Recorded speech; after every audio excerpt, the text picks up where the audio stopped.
اپنی بیویوں سے محبت پیار کرنا، ان سے لطف اندوز ہونا، یہ ہمارے لیے اسوہ حسنہ ہے۔ نبی مکرم صلی اللہ علیہ وسلم کی محبت کا حدیث پاک میں بیان ہوا ہے۔ سیدہ کائنات فرماتی ہیں بسم اللہ الرحمن الرحیم، السلام علیکم ورحمۃ اللہ وبرکاتہ۔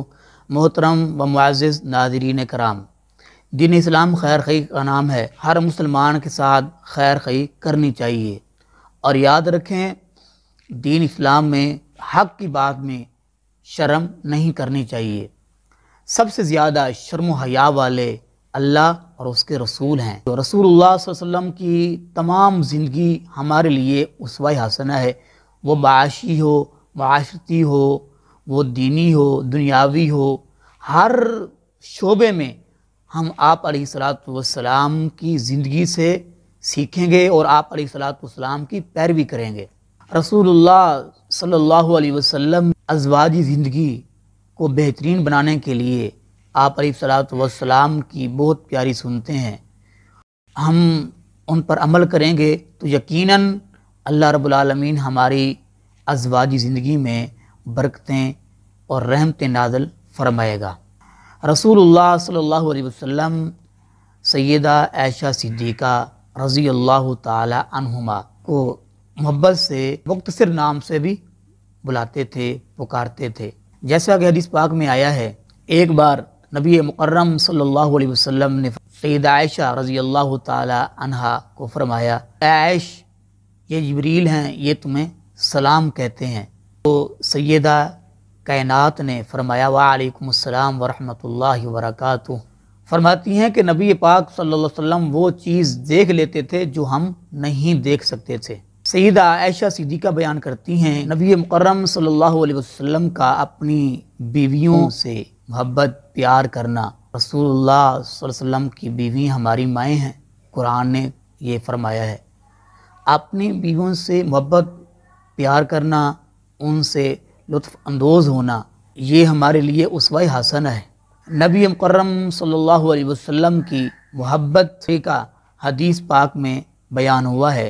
سیدہ کائنات فرماتی ہیں کہ حیض کے نبی پاک علیہ الصلوۃ والسلام جس جگہ سے آپ کی بیوییں، جس برتن میں آپ کی بیوییں پانی پیتیں، آپ علیہ الصلوۃ والسلام اسی جگہ پہ اپنا مبارک منہ لگاتے اور اسی برتن کی اسی جگہ سے آپ علیہ الصلوۃ والسلام پانی پیتے تھے۔ حیض کے دنوں میں مجھے پسینہ آتا، میں پیالہ پی کر یعنی پانی پی کر نبی پاک علیہ الصلوۃ والسلام کو دیتی تو آپ علیہ الصلوۃ والسلام وہاں اپنا مبارک منہ لگاتے جہاں میں لگاتی تھی۔ سبحان اللہ، کیسی محبت ہے۔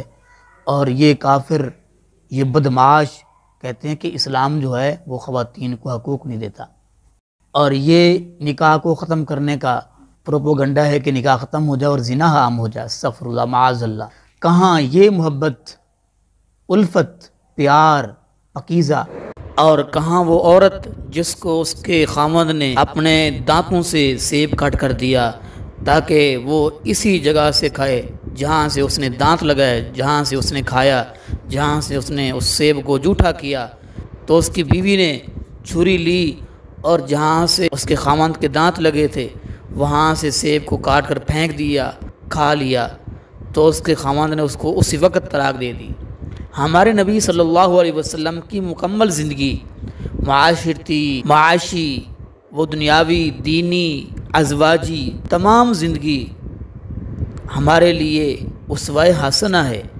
ہم رسول اللہ صلی اللہ علیہ وسلم کی پیروی کریں گے تو آپ علیہ الصلوۃ والسلام کی پیروی کی بدولت اللہ رب العالمین کی رحمتیں، برکتیں نازل ہوں گی، اور ہمارے آپس میں اختلافات، میاں بیوی کے اختلافات اور بھائیوں کی آپس میں لڑائی، رشتہ داروں کے آپس میں لڑائی، مسلمانوں کے آپس میں جو ہیں فرقہ بازی، یہ ختم ہو جائیں گی جب ہم آپ علیہ الصلوۃ والسلام کی پیروی کریں گے اور آپ علیہ الصلوۃ والسلام کے حکموں پر، آپ کی پیاری بری سنتوں پر عمل کریں گے۔ اللہ رب العالمین سے دعا ہے اللہ رب العالمین ہم سب کو رسول اللہ صلی اللہ علیہ وسلم کی پیروی اور آپ کی اطاعت کرنے کی توفیق نصیب فرمائے، آمین۔ وما علینا الا البلاغ المبین۔